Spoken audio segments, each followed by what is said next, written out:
Good morning, students. Welcome back, all of you.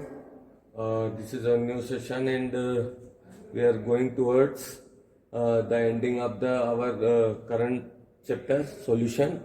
Okay, solution का हम ये last session लेंगे.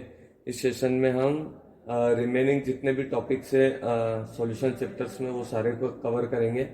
ठीक है, और फिर इसके बाद हम नया चैप्टर लेने वाले हैं, सॉलिड स्टेट. ठीक है, इसके बाद जो हम चैप्टर लेंगे वो कौन सा है, सॉलिड स्टेट. तो हम इससे पहले वाले जितने सेशंस हुए उसमें हम जो कॉलिगेटिव प्रॉपर्टीज है, कॉलिगेटिव प्रॉपर्टीज में हम relative lowering of vapour pressure तक पहुंच गए थे. और relative lowering of vapour pressure के बाद में हमने इसके बाद में हमने राउल्स लॉ किया था, और राउल्स लॉ के एक्सप्रेशंस किए थे. ठीक है, mathematical expression of Raoult's law. और उसमें हमने कुछ एग्जांपल्स भी लिए थे, इलस्ट्रेटिव एग्जांपल्स. अब हम नेक्स्ट टॉपिक पे चलते हैं, which is elevation of boiling point. What it is elevation of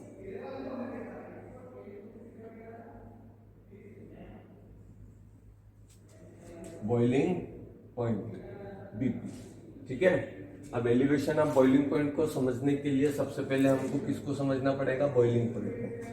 ठीक है, बॉइलिंग पॉइंट क्या होता है.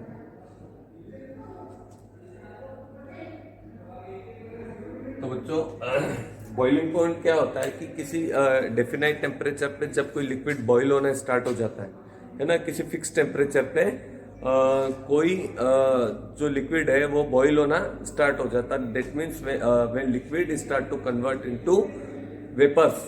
When a liquid start at definite temperature convert into when a liquid start to convert at definite temperature in from liquid to vapors. Okay, liquid to vapour से convert होने की जो process है वो start जब हो जाती किसी डेफिनाइट टेम्परेचर पे.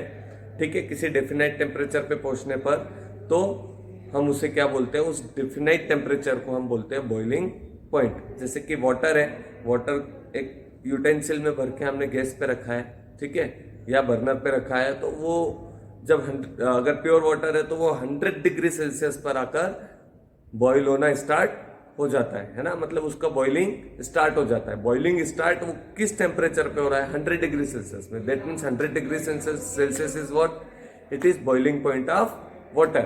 ठीक है, तो बॉइलिंग पॉइंट क्या होता है कि किसी डेफिनाइट टेम्परेचर पे जब कोई लिक्विड वेपर्स में कन्वर्ट होना स्टार्ट हो जाता है, मतलब बॉइल होना स्टार्ट हो जाता है ना. Conversion of liquid into vapours, है ना, इन वेपर्स क्या कहलाता है ना, at definite temperature it is boiling point. अब बॉइलिंग पॉइंट में सबसे बड़ी एक एक्सप्लेन करने वाली चीज है कि ये बॉइल होना क्या होता है, बॉइलिंग क्या होता है. ठीक है, तो हमने देखा होगा कि जब भी कोई लिक्विड, जैसे नॉर्मली वाटर है ना, सब्जी बनाते हैं हम, चाय बनाते हैं, तो किसी न किसी टेम्परेचर पे पहुंच के जब वो अच्छे से गर्म हो जाती है तो उसके बाद वो बॉइल होती है. ठीक है, मतलब उबलना शुरू हो जाती है. तो ये बॉइलिंग है क्या, ये कब स्टार्ट होता है. ठीक है, तो होता क्या है कि इसके लिए हमने वेपर प्रेशर को समझा था कि वेपर प्रेशर में क्या होता है कि जब कोई लिक्विड होता है तो लिक्विड की सरफेस से किसी डेफिनाइट टेम्परेचर पे क्या होती है, उस सरफेस से जो वेपर से वो जो लिक्विड की सरफेस, इस लिक्विड की सरफेस से वेपर्स बनना स्टार्ट हो जाती. ये इवापोरेशन के फिनोमिना से भी होता है और ये वेपोराइजेशन के फिनोमिना से भी होता है. ठीक है, इवापोरेशन का फिनोमिना जो है वो सरफेस फिनोमिना है. ठीक है, उसमें ज्यादा टेम्परेचर नहीं लगता है, लेकिन वेपोराइजेशन में बॉइलिंग पॉइंट लगता है ना. मतलब हमें किसी भी लिक्विड को उस टेम्परेचर तक गर्म करना पड़ेगा जब वो वेपोराइज होना स्टार्ट हो जाता है. ठीक है, तो यहाँ पर हमें बॉइलिंग को पहले समझना जरूरी है कि बॉइलिंग क्या होता है. बॉइलिंग क्या होता है कि जब यहाँ पर ये लिक्विड की सरफेस से जो लिक्विड के ड्रॉप्स है या जो मॉलिक्यूल्स है वो क्या होते हैं, वेपर्स बनकर क्या होते हैं, वेपर्स बनना शुरू हो जाते हैं. वेपर्स बनना शुरू हो जाते हैं. और वेपर्स बनना शुरू कब होते हैं, ठीक है, वेपर्स बनना शुरू जब होते हैं जब इस लिक्विड का वेपर प्रेशर इस लिक्विड का वेपर प्रेशर, मतलब ये वेपर जब ये यहाँ पर प्रेशर प्रोड्यूस कर रही है, प्रेशर क्रिएट कर रही है, तो ये वेपर प्रेशर एटमॉस्फेरिक प्रेशर के बराबर हो जाए, एटमॉस्फेरिक प्रेशर के बराबर हो जाए। ठीक है, मतलब कि इन वेपर्स का प्रेशर जब तक एटमॉस्फेरिक प्रेशर के बराबर नहीं होता है इस कंटेनर में, तब तक ये बॉईल होना स्टार्ट नहीं होगा। ठीक है, ये बॉइलिंग होता है। बॉइलिंग क्या होता है कि जब भी किसी लिक्विड का वेपर प्रेशर, जब भी किसी लिक्विड का वेपर प्रेशर उसके एटमॉस्फेरिक प्रेशर के बराबर होता है ना। मान लीजिए हमारे एटमॉस्फेयर का प्रेशर है 760 mm Hg, 760 mm Hg, ये हमारे एटमॉस्फेयर का प्रेशर है, मतलब 1 atm 1 एटमॉस्फेरिक प्रेशर है। तो 1 atm का प्रेशर अगर ये वेपर्स जब तक प्रोड्यूस नहीं करेगी लिक्विड की सरफेस पे, किसकी सरफेस पे, लिक्विड की ये सरफेस जो है, इसके नीचे जो ये वेपर्स है, ये जब बनेगी और ये प्रेशर 1 atm के बराबर नहीं होगा, तब तक लिक्विड बॉईल होना स्टार्ट नहीं होता है। हमारे एटमॉस्फेयर का हमारी बॉडी के ऊपर जो प्रेशर है वो 1 atm है, आप सभी को पता है। उतना ही प्रेशर जब किसी लिक्विड की सरफेस पे वेपर लगाती है तो वो एटमॉस्फेयर प्रेशर के बराबर लगाती है, तो वो बॉईल होना स्टार्ट हो जाता है ना। और उसके लिए एक डेफिनाइट टेम्परेचर उसे रिक्वायर्ड होता है, जिसपे वो लिक्विड को एक डेफिनाइट टेम्परेचर रिक्वायर्ड होता है। उस डेफिनाइट टेम्परेचर पर वो अपने वेपर प्रेशर को एटमॉस्फेरिक प्रेशर के बराबर कर देता है, जिससे कि लिक्विड बॉईल होना स्टार्ट हो जाता है। ठीक है, तो ये हो गया आपका बॉइलिंग पॉइंट और बॉइलिंग क्या होता है, ये दोनों चीजें हैं। ठीक है, उसके बाद अब हम चलते हैं कि एलिवेशन ऑफ बॉइलिंग पॉइंट क्या होता है। ठीक है, तो एलिवेशन ऑफ बॉइलिंग पॉइंट क्या होता है, लिखा है ऊपर। एलिवेशन ऑफ बॉइलिंग पॉइंट क्या होता है कि मान लीजिए किसी वोलेटाइल सॉल्वेंट में, वोलेटाइल सॉल्वेंट कौन सा, मान लीजिए ईथर है, अल्कोहल है, एसीटोन है, बेंजीन है।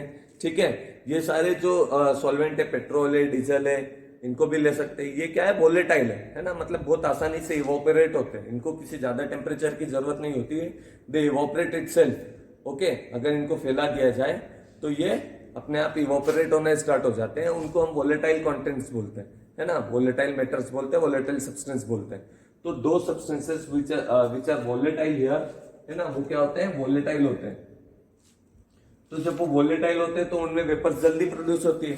ठीक है, मतलब वेपर जल्दी प्रोड्यूस होगी और वेपर प्रेशर लगेगा। आया समझ में।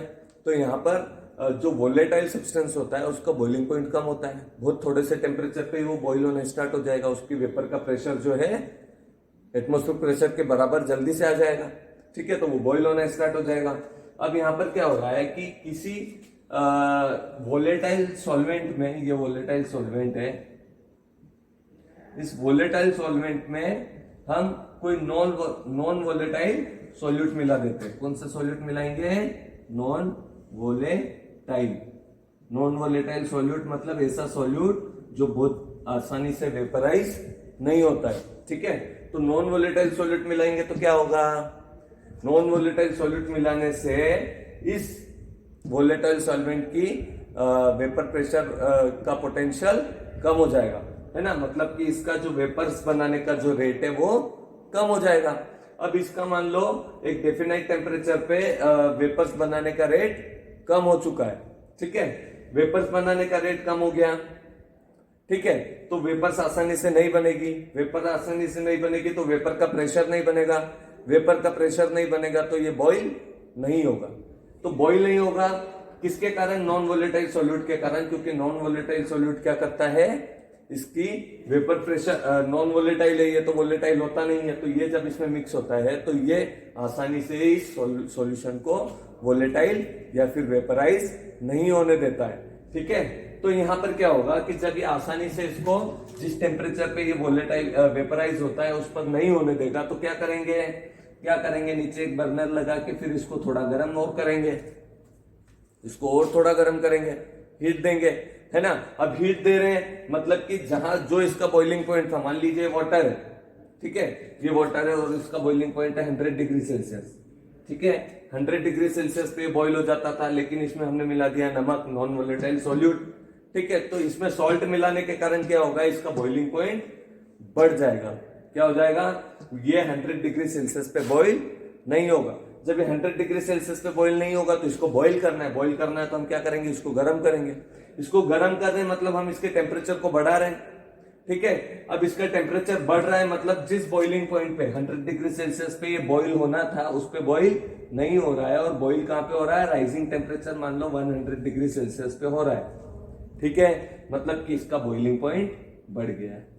जब इसका बॉइलिंग पॉइंट बढ़ गया है तो इस टर्म को हम क्या बोलते हैं, एलिवेशन ऑफ बॉइलिंग पॉइंट, ठीक है। Elevation of boiling point is nothing but it is raising of boiling point. Are you getting my point? ये हो गया आपका एलिवेशन ऑफ बॉइलिंग पॉइंट कि किसी भी नॉन वोलेटाइल सॉल्यूट को वोलेटाइल सॉल्वेंट में मिलाने पर बॉइलिंग पॉइंट में जो रेज आता है ना, जो इंक्रीमेंट होता है उसे हम क्या बोलते हैं, एलिवेशन ऑफ बॉइलिंग पॉइंट। किसी भी वोलेटाइल सॉल्वेंट में कोई नॉन वोलेटाइल सॉल्यूट मिक्स करने पर उसके टेम्परेचर में बॉइलिंग पॉइंट में जो बढ़ोतरी होती है उसे हम क्या बोलते हैं, elevation of boiling point. Simple, ठीक है। अब एलिवेशन ऑफ बॉइलिंग पॉइंट में क्या होगा कि नॉन वोलेटाइल सॉल्यूट है ना, और हम यहाँ बोलते हैं कि ये नंबर ऑफ सॉल्यूट जितने बढ़ेंगे वही क्या होती है, कोलिगेटिव प्रॉपर्टीज होती है। तो नंबर ऑफ सॉल्यूट क्या होते हैं, मोल्स में होते हैं, ठीक है।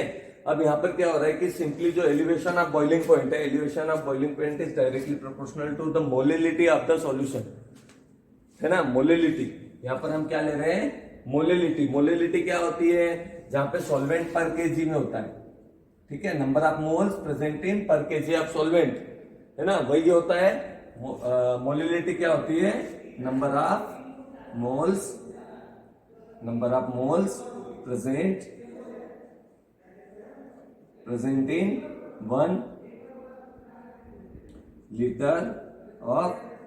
1 kg। यही तो मोलेरिटी और मोलेलिटी का फर्क है। मोलेलिटी और मोलेरिटी का क्या फर्क है, मोलेरिटी में यहाँ पर लीटर आ जाता है और मोलेलिटी में यहाँ पे केजी आ जाता है, 1 kg ऑफ सॉल्वेंट, ठीक है। तो यहाँ पर सॉल्वेंट केजी में है और ये मोलेलिटी का यहाँ पर ले रहे हैं, ठीक है।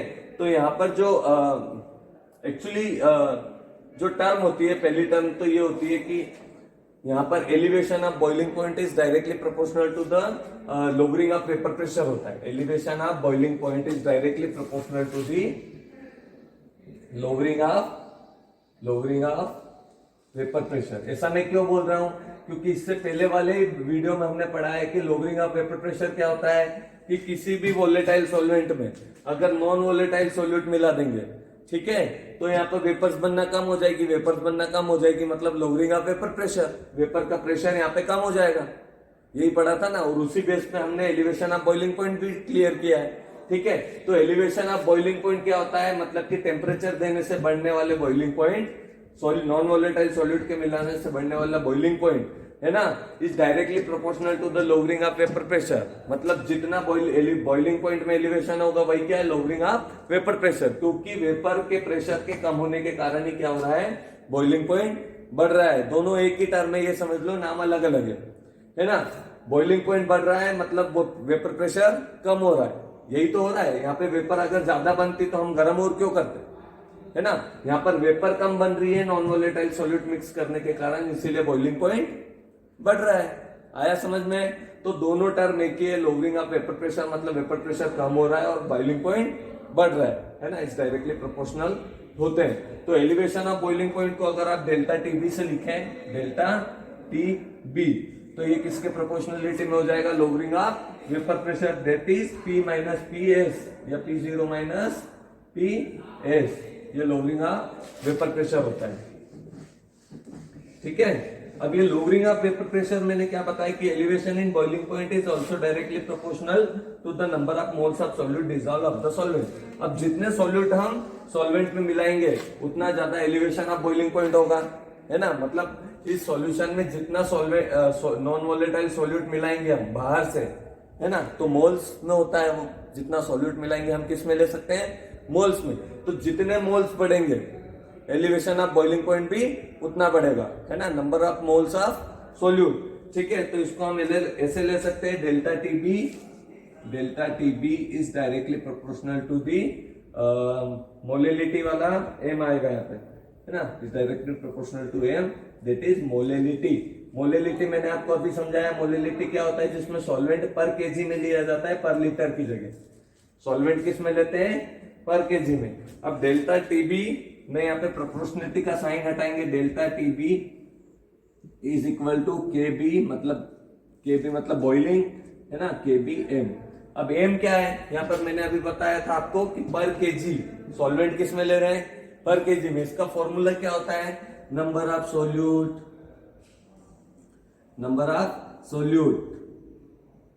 है ना। यहाँ पे सॉल्यूट का वेट आ जाएगा, वेट ऑफ सोल्यूट, ठीक है। यहाँ पे मोलर मास ऑफ सोल्यूट, ये फॉर्मूला है मोलेलिटी का, किसका, मोलेलिटी का। अगर हम यहाँ पे मोलेलिटी को केजी की बजाय अगर ग्राम में ले, किसमें ले, ग्राम में, तो ऊपर की साइड हम 1000 से इंटू कर देते हैं, ठीक है। और नीचे की साइड हम कितना सॉल्वेंट बना रहे हैं वो आता है। नीचे की साइड हम सॉल्यूशन कितना बना रहे हैं, 100 ml बना रहे हैं, 1 लीटर बना रहे हैं, 500 ml, 200 ml, 300 ml, जो भी आता है। तो यही फॉर्मूला आपका होता है कि यहाँ पर क्या आ जाएगा, वेट ऑफ सॉल्यूशन, कि हम कितना एक्चुअली बना रहे हैं, ठीक है, ये आ जाएगा। तो ये हो गया आपका मोलेलिटी का फॉर्मूला, जिसको इसने वही मोलेलिटी वाले टर्म्स में लिख दिया, जिसको बोलते हैं 1000 इंटू WB, ठीक है, divided by MB into W है ना। इसमें एक वेट ऑफ सॉल्यूट है, इसमें फिर वेट ऑफ सॉल्यूशन है और मोलर मास है, ये मोलर मास है, ठीक है, ये वेट ऑफ सॉल्यूशन है ना। और यहाँ पे ये वेट ऑफ सॉल्यूट है और 1000 है, ये फॉर्मूला है मोलेलिटी का। तो मोलेलिटी का फॉर्मूला है जो एम की जगह पुट कर दो बस, और इसको रीअरेंज कर लो, बस यही है। ये हो गया एलिवेशन ऑफ बॉइलिंग पॉइंट, ठीक है। तो यहाँ पे एलिवेशन ऑफ बॉइलिंग पॉइंट हो गया आपका, इसको रीअरेंज करना है, बस कुछ नहीं करना है। यहाँ केबी के साथ में इसको रीअरेंज करना है, तो ये फॉर्मूला बन जाएगा। ये पूरा जो फॉर्मूला है इस एम की जगह पे पुट कर दो, मोलेलिटी की जगह, ये जो फॉर्मूला अपन ने लिखा है एम वाला, तो बस ये डेल्टा टीबी के इक्वल में आ जाएगा, ठीक है। इतना आप कर सकते हो। अब हम आगे के टॉपिक पे चलते हैं। इसके एग्जांपल्स आप करना, नहीं समझ में आए तो मुझे इंटीमेट करना, ठीक है। इसके बाद वाला है डिप्रेशन इन फ्रीजिंग पॉइंट। इसके बाद क्या है, डिप्रेशन इन फ्रीजिंग पॉइंट, ठीक है। यहां पर सिर्फ क्या करना है आपको, delta TB is equal to 1000 into WB, ठीक है। ये 1000 मैंने इधर लिया था, WB मतलब weight of solute divided by molar mass MB into weight of solution, ये यहाँ पे हो गया, इंटू ये के भी आ जाएगा बस। और क्या है ये delta TB elevation of boiling point का फॉर्मूला, मतलब बॉइलिंग पॉइंट में कितना एलिवेट हो रहा है, कितना बढ़ रहा है, वो इस फॉर्मूले से हम निकाल सकते हैं। आया समझ में। इसके बाद आता है depression in freezing point. Depression in freezing point भी इसी से समझ सकते हैं अपन, कि किसी भी नॉन वोलेटाइल सॉल्यूट में depression in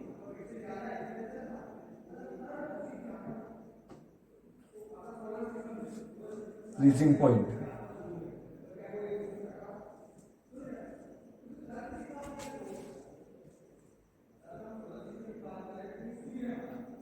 depression in freezing point में क्या होगा कि उसी तरीके से समझते हैं कि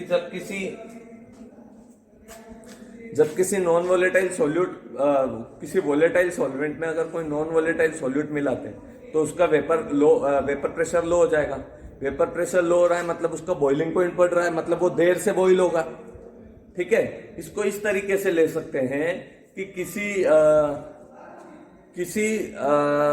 क्या बोल सकते हैं कि अगर बॉइलिंग पॉइंट बढ़ रहा है, यहाँ पे क्या बढ़ रहा है, बॉइलिंग पॉइंट अगर रेज हो रहा है ना।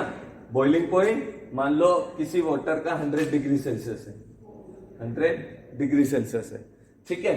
अब इसको अपन ने गर्म किया, इसमें नॉन वोलेटाइल सॉल्यूट मिला दिया, तो इसका बॉइलिंग पॉइंट 100 डिग्री सेल्सियस की जगह 110 हो गया।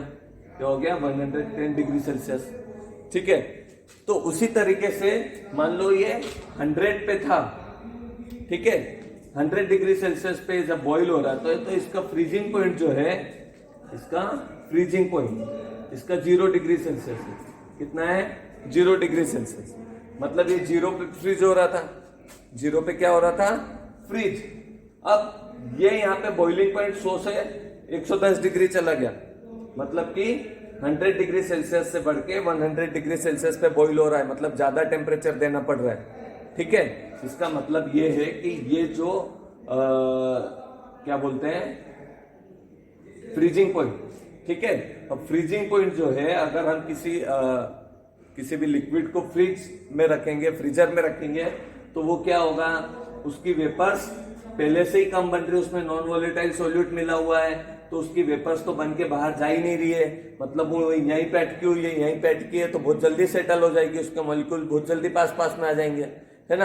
तो उसे बहुत ज्यादा ठंडा पहले से नहीं करना पड़ेगा, क्योंकि लोअरिंग ऑफ वेपर प्रेशर तो पहले से ही कम हो गया, है ना। वेपर प्रेशर कम हो गया नॉन वोलेटाइल सॉल्यूट मिलाने के कारण। अगर उसमें नॉन वोलेटाइल सॉल्यूट मिला है तो उसमें वेपर का प्रेशर वैसे ही कम हो गया, वेपर का प्रेशर कम होने के कारण उसका बॉइलिंग पॉइंट भी कम हो गया, है ना। तो वेपर्स नहीं बन रही है, मतलब कि वेपर्स वहीं रुकी हुई है, किसके कारण? नॉन वोलेटाइल सॉल्यूट के मिलाने के कारण। तो वेपर्स बाहर जा ही नहीं रही है, तो उसको हमें फ्रीज करने के लिए कम टेम्परेचर देना पड़ेगा, सॉरी कम टेम्परेचर डाउन करना पड़ेगा, है ना। हमको बहुत ज्यादा टेम्परेचर डाउन करने की जरूरत नहीं पड़ेगी। ठीक है, तो यहां पर ये क्या हो जाएगा कि इसको लिक्विड से सॉलिड में कन्वर्ट करने के लिए हमें उतना टेम्परेचर नहीं देना पड़ेगा, जैसे कि वाटर को फ्रीज करने के लिए 0 डिग्री सेल्सियस देना पड़ता है, लेकिन वेपर के लोअरिंग होने के कारण ये हो सकता है 5 डिग्री सेल्सियस पे ही आइस बन जाए, हमको 0 डिग्री सेल्सियस तक जाना नहीं पड़े। इसको बोलते हैं डिप्रेशन इन फ्रीजिंग पॉइंट। आया समझ में? इसको एक और तरीके से सोच सकते हैं कि जो आइस है, ये 0 मतलब आइस, मैं बर्फ की बात कर रहा हूं कि आइस 0 डिग्री सेल्सियस पे 0 डिग्री सेल्सियस पे आइस से लिक्विड बनना स्टार्ट हो जाता है ना, मतलब सॉलिड टू कन्वर्ट। ये 0 डिग्री सेल्सियस इसका मेल्टिंग पॉइंट है। क्या है? Melting point. मेल्टिंग पॉइंट क्या होता है कि वो डेफिनेट टेम्परेचर जिसपे कोई सॉलिड है ना अपनी सॉलिड स्टेट से लिक्विड स्टेट में आने लग जाता है, स्टार्ट हो जाता है ना, it start to convert into liquid state. ठीक है, आइस को आप हाथ पे रखेंगे, 0 डिग्री सेल्सियस से जो भी टेम्परेचर होगा उस पे वो क्या होता है, फिर से लिक्विड में कन्वर्ट होना स्टार्ट हो जाता है। ठीक है, तो वो उसका क्या होता है, सबसे लोएस्ट टेम्परेचर, वो सबसे लोएस्ट टेम्परेचर जिसपे कोई भी सॉलिड लिक्विड में कन्वर्ट होना स्टार्ट हो जाता है, उसको हम क्या बोलते हैं, मेल्टिंग पॉइंट। ठीक है, मान लो वाटर का 0 डिग्री सेल्सियस है ना, लेकिन अगर नॉन वोलेटाइल सॉल्यूट हम इसमें मिला दें, नॉन वोलेटाइल सॉल्यूट अगर हम इसमें मिला दें तो इसका मेल्टिंग पॉइंट है, इसकी वेपर्स बनना कम हो जाती है, तो वेपर्स आसानी से नहीं बनती, जिससे कि ये बहुत आसानी से मेल्ट नहीं होता है। जब ये आसानी से मेल्ट नहीं होता है तो इसका मेल्टिंग पॉइंट, मतलब इसको थोड़ा और टेम्परेचर देना पड़ेगा मेल्ट करने के लिए, मेल्ट करने के लिए इसको और टेम्परेचर देना है, तो टेम्परेचर बढ़ गया, है ना, तो मेल्टिंग पॉइंट बढ़ गया। तो मेल्टिंग पॉइंट बढ़ने के या फिर फ्रीजिंग पॉइंट घटने के जो ये टर्म है, इसको बोलते हैं डिप्रेशन इन फ्रीजिंग पॉइंट। आया समझ में? तो यहां पर क्या होता है, इसका बहुत अच्छा एग्जांपल है कि जब वो आइसक्रीम होती है मटका कुल्फी को जब वो बाजार में बेचने के लिए घूमता है तो मटके में लेके घूमता है। ठीक है, तो उस मटके में क्या करता है, वो सॉल्वेंट में थोड़ा सा नमक भी मिलाता है। नमक इसलिए मिलाता है क्योंकि यहाँ पे ये जो सॉल्वेंट है जो वेपर्स में चेंज होने वाला है, ठीक है, ये जल्दी पिघल जाएगा, इसका मेल्टिंग पॉइंट कम है, 0 डिग्री सेल्सियस है ना। अब इसका मेल्टिंग पॉइंट बढ़ाना है कि आइसक्रीम जल्दी से ना पिघले, तो इसमें नॉन वोलेटाइल सॉल्यूट साल्ट मिला देते हैं। साल्ट मिलाने के कारण इसकी वेपर्स बनना कम हो जाती है ना। ये सॉल्ट जो होता है इसकी वेपर्स को अपनी तरफ खींचता है। ठीक है, तो ये सॉल्ट के कारण वेपर्स जल्दी से नहीं बनती तो जल्दी से मेल्ट नहीं होती है, जल्दी से मेल्ट नहीं होती तो नहीं पिघलती है ना, वो बहुत देर तक आइस बनी हुई रहती है। ये डिप्रेशन ऑफ फ्रीजिंग पॉइंट का फिजिकल सिग्निफिकेंस है। ठीक है, तो ये हो गया आपका डिप्रेशन ऑफ फ्रीजिंग पॉइंट। आ गया समझ में? अब डिप्रेशन ऑफ फ्रीजिंग पॉइंट में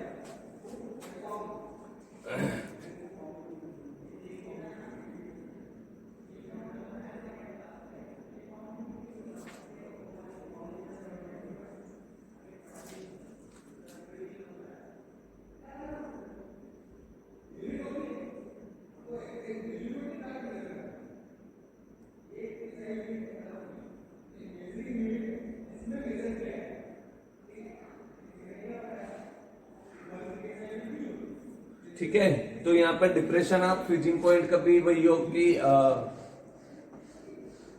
जितना जितना ज्यादा हम वो मोल्स ऑफ सॉल्यूट बढ़ाएंगे, है ना, फ्रीजिंग पॉइंट का टेम्परेचर भी उतना बढ़ता जाता है ना। मतलब फ्रीज करने के लिए टेम्परेचर हमको ज्यादा नहीं देना पड़ेगा किसी चीज को, वो बहुत जल्दी से फ्रीज हो जाएगी, है ना। ये किसके, non volatile moles of solute के बराबर होता है ना। मोल्स ऑफ सॉल्यूट जो कि नॉन वोलेटाइल होते हैं, is directly proportional to the freezing point के टेम्परेचर, है ना। इसको बोल सकते हैं डिप्रेशन ऑफ फ्रीजिंग पॉइंट। यहाँ पे भी इस मोल्स की वो वैल्यू पुट करना और आपका फॉर्मूला डेवलप हो जाएगा। That is KF into WF 1000 divided delta TF into WA। इस मोल की वैल्यू वो पूरा फॉर्मूला पुट करना है और आपका एक्सप्रेशन आ जाएगा।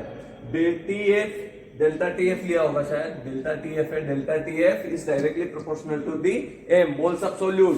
मतलब यहाँ पे आप जितने मोल्स ऑफ सॉल्यूट बाहर से मिलाएंगे, मोल्स ऑफ सॉल्यूट, उतना ज्यादा फ्रीजिंग पॉइंट का टेम्परेचर बढ़ता जाएगा। मतलब वो उतनी जल्दी फ्रीज होगा, वो उतनी जल्दी फ्रीज होगा। उसको फ्रीज करने के लिए बहुत ज्यादा टेम्परेचर डाउन करने की जरूरत नहीं पड़ेगी, क्योंकि वेपर्स बहुत धीरे धीरे बनेगी, है ना। जितना वेपर्स कम बनेगी उतना ज्यादा जो सॉल्वेंट या सॉल्यूशन है वो फ्रीज जल्दी होगा। उसको टेम्परेचर डाउन ज्यादा करने की जरूरत नहीं पड़ेगी। Delta TF is directly proportional to the M, या उसका मेल्टिंग पॉइंट बढ़ता जाएगा।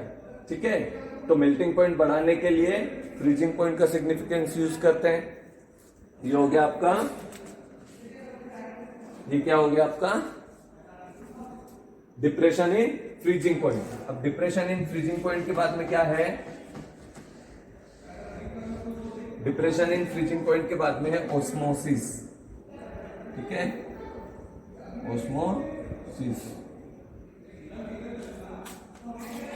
ठीक है, ऑस्मोसिस को बायो के स्टूडेंट ने क्लास 11 में बहुत अच्छे से पढ़ा है ना।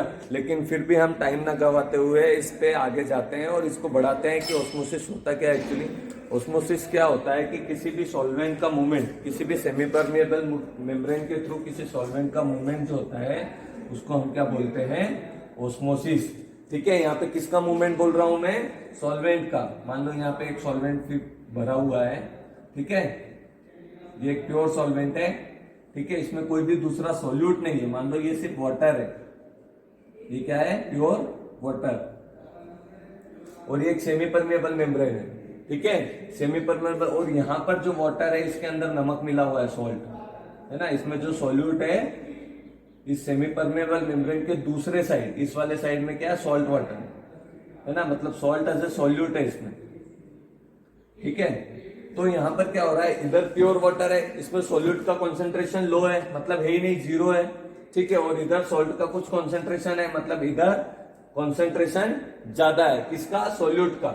सॉल्यूट का कॉन्सेंट्रेशन जिधर ज्यादा होता है, सॉल्वेंट उधर से ज्यादा, कम की तरफ से ज्यादा की तरफ फ्लो होता है। मतलब कि हमेशा मूवमेंट किसका होता है ऑस्मोसिस में, ऑस्मोसिस में मूवमेंट होता है, ऑस्मोसिस में मूवमेंट होता है सॉल्वेंट का। किसका होता है, सॉल्वेंट का। सॉल्वेंट का मूवमेंट किधर होता है, हमेशा लोअर कॉन्सेंट्रेशन से, लोअर कॉन्सेंट्रेशन से हायर कॉन्सेंट्रेशन की ओर। किधर होता है, लोअर कॉन्सेंट्रेशन से हायर कॉन्सेंट्रेशन की ओर। ठीक है, तो यहां पर किधर हो रहा है मूवमेंट सॉल्वेंट का, लोअर कॉन्सेंट्रेशन से हायर कॉन्सेंट्रेशन की ओर। ठीक है, तो किसी भी सॉल्वेंट का मूवमेंट लोअर कॉन्सेंट्रेशन से हायर कॉन्सेंट्रेशन की तरफ होता है, इसको हम बोलते हैं ऑस्मोसिस। हमने 11th में भी बहुत अच्छे से पढ़ा है। ठीक है, अब इस ऑस्मोसिस में एक मामला है कि एक तरफ एक 2 अंडे लिए हमने और 2 अंडे में से एक अंडा हमने प्योर वाटर में रख दिया, ठीक है, और दूसरा अंडा हमने रख दिया जो कि सॉल्ट वाटर है ना। ये कौन सा वाटर है? Salt water. आपको बहुत जल्दी से समझ में आ जाएगा कि ये मूवमेंट होता है क्या एक्चुअली, ठीक है। अब यहाँ पर क्या हो रहा है कि हम बोल रहे हैं कि मूवमेंट होता है सॉल्वेंट का, मतलब ये जो एग से जो अंडे हैं इनमें भी थोड़ा बहुत सॉल्वेंट तो होगा ही सही, कुछ ना कुछ लिक्विड तो होता ही है। हमारी बॉडी भी 70% लिक्विड से बनी हुई है, तो इसकी कैसे रह सकती है? इसमें भी लिक्विड है, ठीक है। तो इसके अंदर जो सॉल्वेंट है उसका कॉन्सेंट्रेशन ज्यादा है कि इसके बाहर जिस लिक्विड में डूबा हुआ है उसका कॉन्सेंट्रेशन ज्यादा है, ठीक है। तो इन दोनों सॉल्यूशंस में जिसमें हमने एग रखा हुआ है, अब यहाँ देखेंगे हम कि इस एग में जैसे कि हमारी बॉडी में भी बहुत सारा सॉल्ट और मिनरल होता ही है, ठीक है। वाटर के साथ साथ सॉल्ट और मिनरल हमारी बॉडी में, उसके बिना हमारी बॉडी भी काम नहीं करेगी, हमारा नर्वस सिस्टम काम नहीं करेगा सॉल्ट के बिना, ठीक है। तो पोटेशियम और सोडियम और इनके बिना हमारा सिस्टम और हमारा ब्लड काम नहीं करता है। तो यहाँ पर इस एग में भी बहुत सारे मिनरल सॉल्ट होंगे, ठीक है, लेकिन यहाँ बाहर से प्योर वाटर है, इसमें बिल्कुल भी नमक या कोई दूसरा सॉल्यूट नहीं है। और यहाँ पर हम देखेंगे कि यहाँ पर इस एग में भी तो मिनरल सॉल्ट है, लेकिन इसके बाहर के सॉल्यूशन में भी सॉल्ट बहुत ज्यादा है, ठीक है। तो इस एग वाली कंडीशन में क्या है कि इसके अंदर सॉल्ट ज्यादा है, मतलब यह हायर कॉन्सेंट्रेशन है, इस एग में हायर कॉन्सेंट्रेशन है, ठीक है। और बाहर प्योर वाटर है, मतलब कि लो कॉन्सेंट्रेशन है, ठीक है, लो कॉन्सेंट्रेशन है किसका? सॉल्यूट का। तो हमारा सॉल्वेंट का मूवमेंट किसका होता है? सॉल्वेंट का, है ना, लोअर कॉन्सेंट्रेशन से हायर कॉन्सेंट्रेशन की तरफ। मतलब किधर होगा? वाटर में जो बिल्कुल भी सॉल्वेंट नहीं है, लोअर कॉन्सेंट्रेशन है, और एग में हायर कॉन्सेंट्रेशन है, मतलब थोड़ा बहुत ज्यादा है। तो वाटर किधर से किधर फ्लो होगा? बर्तन से अंडे की तरफ, एग की तरफ, है ना। तो एग में सॉल्वेंट का मूवमेंट होगा। एग की जो मेम्ब्रेन होती है एक्चुअली वो सेमी परमेबल होती है ना, वो सॉल्वेंट को फ्लो होना अलाउ करती है, इसलिए उसको सेमी परमेबल बोल सकते हैं। तो इस एग के अंदर मूवमेंट होगा सॉल्वेंट का, मतलब पानी अंदर जाएगा तो अंडा फूल जाएगा। इसके ठीक अपोजिट क्या होता है कि यहाँ पर जो एग है उस एग में थोड़ा बहुत सॉल्ट है, लेकिन बाहर के जो वाटर में है सॉल्ट ज्यादा है। मतलब कि वाटर में सॉल्ट ज्यादा है तो ये हायर कॉन्सेंट्रेशन का हो गया, और एक जो हो गया लोअर कॉन्सेंट्रेशन का हो गया। तो मूवमेंट सॉल्वेंट का किधर से होगा? सॉल्वेंट का मूवमेंट लोअर से हायर, मतलब अंडे में जितना भी लिक्विड है वो निकल के किधर आ जाएगा? हायर, मतलब सॉल्ट वाटर की तरफ। अब अंडे का सॉल्वेंट निकल के बाहर आ गया तो अंडा क्या हो जाएगा? श्रिंक। क्या हो जाएगा? श्रिंक। समझ में आया? तो ये ऑस्मोसिस के एग्जांपल से कि ऑस्मोसिस कैसे होता है। जैसे कि हमारा खीर में घर पे मम्मी किशमिश डालती है, तो किशमिश में क्या होता है? शुगर का कॉन्सेंट्रेशन होता है ना। पूरी किशमिश लगभग शुगर से फिल होती है, और खीर में भी शुगर होता है, लेकिन शायद इतना नहीं होता है। इसलिए जो कॉन्सेंट्रेशन है, लोअर कॉन्सेंट्रेशन खीर की तरफ से किधर जाता है? किशमिश की तरफ, ठीक है। किशमिश में कॉन्सेंट्रेशन सॉल्यूट का ज्यादा होता है, चाहे वो शुगर आया और कुछ हो, दूसरा भी कुछ हो सकता है। तो कॉन्सेंट्रेशन खीर में लोअर होता है और किशमिश में हायर होता है। तो जो खीर का सॉल्वेंट है वो किशमिश में चला जाता है और किशमिश फूल के गुब्बारा हो जाती है एकदम, ठीक है। तो और अगर किसी नमक के पानी में बहुत ज्यादा नमक मिला हुआ, उस नमक के पानी में अगर आप किशमिश को रख दोगे तो किशमिश का जो सॉल्वेंट है वो पूरा निकल के नमक के पानी में आ जाएगा और किशमिश बिल्कुल श्रिंक हो जाएगी, ठीक है। ये कुछ एग्जांपल्स है ऑस्मोसिस के, जिससे आपको ऑस्मोसिस समझ में आ गया होगा कि ऑस्मोसिस में मूवमेंट किसी सेमी परमेबल मेम्ब्रेन के through. Semi permeable membrane those membranes जो सॉलिड लिक्विड हो सकती है, ठीक है। ये मेम्ब्रेन्स या जेल टाइप हो सकती है मेम्ब्रेन, जो सिर्फ सॉल्वेंट के फ्लो को अलाउ करती है अपने अंदर से जाने के लिए, लोअर कॉन्सेंट्रेशन से हायर कॉन्सेंट्रेशन की ओर, ठीक है। तो यहाँ पर ऑस्मोसिस में सॉल्वेंट का मूवमेंट होता है सेमी परमेबल मेम्ब्रेन के थ्रू, lower concentration to higher concentration. ये बात आप जिंदगी भर के लिए ध्यान रखना, ठीक है। डिफ्यूजन और ऑस्मोसिस में क्या डिफरेंस है आपकी बुक में दिया, बहुत आसानी से समझ में आ जाएगा, है ना। जैसे कि डिफ्यूजन में आप लिक्विड और गैस दोनों को ले सकते हैं, है ना, उसमें गैस भी आ सकती है। ऑस्मोसिस में सिर्फ हम लिक्विड को एक्सप्लेन करते हैं, यहाँ पर हम गैस को एक्सप्लेन नहीं कर सकते। अब ऑस्मोटिक प्रेशर क्या होता है ऑस्मोसिस में? नेक्स्ट टॉपिक है ऑस्मोटिक प्रेशर, ठीक है। ऑस्मोटिक प्रेशर क्या होता है कि जब इस लिक्विड में एक तरफ प्योर वाटर है, ठीक है, और दूसरी तरफ सॉल्ट वाटर है ना, ये सॉल्ट है, इसमें सॉल्ट वाटर, ये सॉल्ट है, सॉल्ट वाटर, और ये प्योर वाटर है ना, और ये सेमी परमेबल मेम्ब्रेन है। तो सेमी परमेबल मेम्ब्रेन के थ्रू इस लिक्विड का फ्लो, प्योर वाटर मतलब लोअर कॉन्सेंट्रेशन है, प्योर वाटर मतलब लोअर कॉन्सेंट्रेशन है ना, टू हायर कॉन्सेंट्रेशन, इधर सॉल्ट का कॉन्सेंट्रेशन हायर है ना, तो मूवमेंट इस सेमी परमेबल मेम्ब्रेन के थ्रू इधर से इधर होगा। तो इधर से उधर होने में इस फ्लो का जो प्रेशर लगता है, उस प्रेशर को हम ऑस्मोटिक प्रेशर बोलते हैं। उस प्रेशर को हम क्या बोलते हैं? ऑस्मोटिक प्रेशर, ठीक है। इस सेमी परमेबल मेम्ब्रेन के थ्रू लिक्विड के फ्लो के कारण, लिक्विड का फ्लो लोअर कॉन्सेंट्रेशन से हायर कॉन्सेंट्रेशन होने के कारण जो प्रेशर लगता है उसको हम क्या बोलते हैं? ऑस्मोटिक प्रेशर, ठीक है। अब ऑस्मोटिक प्रेशर को डिटरमाइन कैसे करते हैं? ठीक है, ऑस्मोटिक प्रेशर को हम डिटरमाइन कैसे करते हैं? तो ऑस्मोटिक प्रेशर को डिटरमाइन करने की एक बहुत अच्छी मेथड है जिसको हम बोलते हैं बर्कले-हार्टले मेथड, ठीक है। बर्कले-हार्टले मेथड में आप देखेंगे कि एक बीच में पाइप लगा है, एक बीच में एक बर्तन बना हुआ है, ठीक है।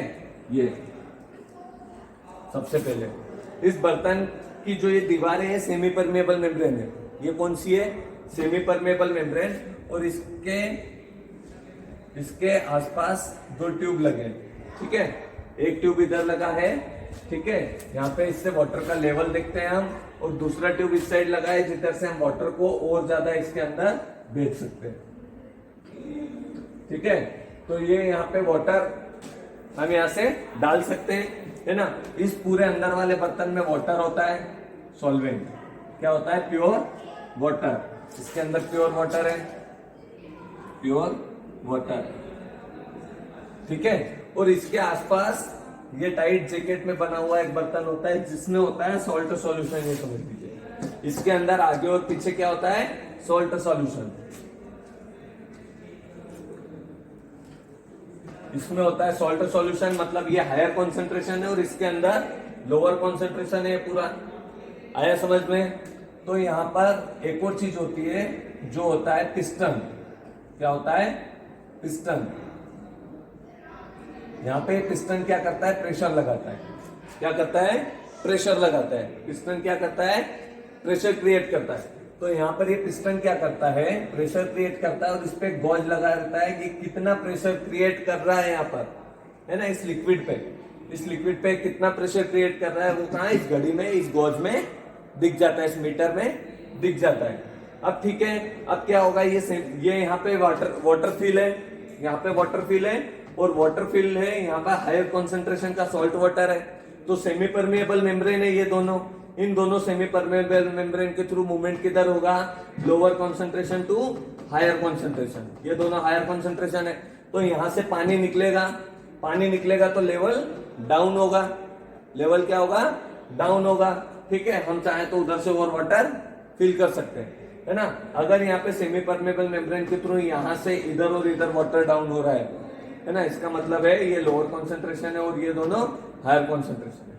अब मान लो क्या होगा कि इन सेमी परमेबल मेम्ब्रेन पर क्या हो रहा है? ऑस्मोटिक प्रेशर लग रहा है। ऑस्मोटिक प्रेशर को इक्वल करने के लिए, मतलब इस फ्लो को इक्वल करने के लिए कि यहाँ पर जो वाटर इधर से इधर आ रहा है या इधर से इधर जा रहा है, इसको हमें रोकने के लिए कि फ्लो बंद हो जाए, इस फ्लो को बंद करने के लिए हम क्या करेंगे कि इधर जो वाटर का लेवल बढ़ रहा है, मतलब ऑस्मोटिक प्रेशर लग रहा है, इसको एक पिस्टन से दबाएंगे। क्या करेंगे? पिस्टन से प्रेशर करेंगे और ये वाटर का लेवल डाउन करेंगे। इस वाटर के लेवल के डाउन करने से क्या होगा कि यहाँ पर ये फोर्स इधर सेमी परमेबल मेम्ब्रेन पे लगेगा और सेमी परमेबल मेम्ब्रेन भी अपना फ्लो बंद कर देगी, जिससे क्या होगा? प्योर वाटर सॉल्ट वाटर में आना बंद हो जाएगा, ठीक है। अब सॉल्ट वाटर आना बंद हो गया, है ना, और हमें ये फ्लो बंद करने के लिए उतना ही प्रेशर लगाना पड़ेगा। सुन लो बहुत ध्यान से कि इस फ्लो को, इस ऑस्मोटिक प्रेशर को बंद करने के लिए हमें उतना ही प्रेशर लगाना पड़ेगा, उतना प्रेशर लगाना पड़ेगा जितना प्रेशर ये लिक्विड इधर से इधर फ्लो होने के लिए प्रेशर लगा रहा है ना, मतलब लो कॉन्सेंट्रेशन से हायर कॉन्सेंट्रेशन में जाने के लिए, फ्लो करने के लिए जितना प्रेशर लगा रहा है उतना ही प्रेशर हमें यहाँ पर लगाना पड़ेगा। मतलब कि यहाँ पर ऑस्मोटिक प्रेशर लग रहा है, उसके बराबर ही जो प्रेशर हम यहाँ पर लगा रहे हैं वही प्रेशर यहाँ पे लग रहा है, वो यहाँ पर दिखेगा। यहाँ पर जितना प्रेशर दिख रहा है उसको आप डिटरमाइन कर सकते हैं कि ये ऑस्मोटिक प्रेशर ही है, क्योंकि हम उतना ही प्रेशर लगा रहे हैं जो प्रेशर यहाँ पर सेमी परमेबल मेम्ब्रेन पे ये लिक्विड लगा रहा है। ठीक है, वही प्रेशर, उतना ही प्रेशर हमें यहाँ लगाना पड़ेगा, तभी सेमी परमेबल मेम्ब्रेन से फ्लो रुकेगा। ठीक है, तो हमें ऑस्मोटिक प्रेशर को अगर पता करना है कि यहाँ पे कितना प्रेशर लग रहा है, तो उतना प्रेशर हमें फ्लो रोकने के लिए यहाँ लगाना है। जो प्रेशर यहाँ हम लगा रहे हैं ऊपर से, आउटसाइड से, है ना, आउटर प्रेशर लगा रहे हैं, वो किसके बराबर होता है? ऑस्मोटिक प्रेशर के। मतलब इस गॉज में, मीटर में जो प्रेशर दिख रहा है वही क्या है? Osmotic pressure. और यही बर्कले हार्टले मेथड है।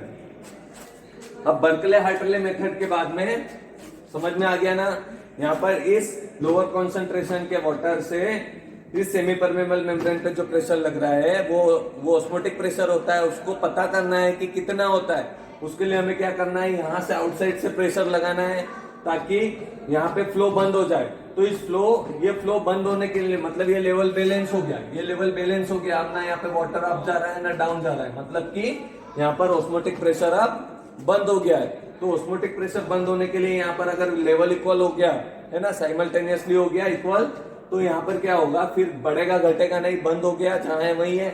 मतलब कि ऑस्मोटिक प्रेशर के बराबर प्रेशर हमने लगा दिया है। अब ऑस्मोटिक प्रेशर के बराबर प्रेशर, कितना प्रेशर लगा है वो हम देख सकते हैं। तो उससे पता चल जाएगा कि कितना ऑस्मोटिक प्रेशर किसी सेमी परमेबल मेम्ब्रेन पे इस प्योर सॉल्वेंट या लोअर कॉन्सेंट्रेशन के सॉल्वेंट से लग रहा है। आया समझ में? इसके बाद में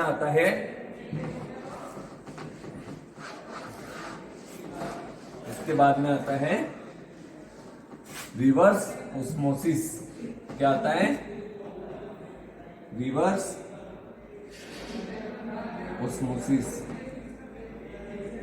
अब रिवर्स ऑस्मोसिस क्या होता है कि ऑस्मोसिस क्या होता है कि किसी भी लोअर कॉन्सेंट्रेशन के, ये इधर लोअर वाला है और इधर हायर वाला है।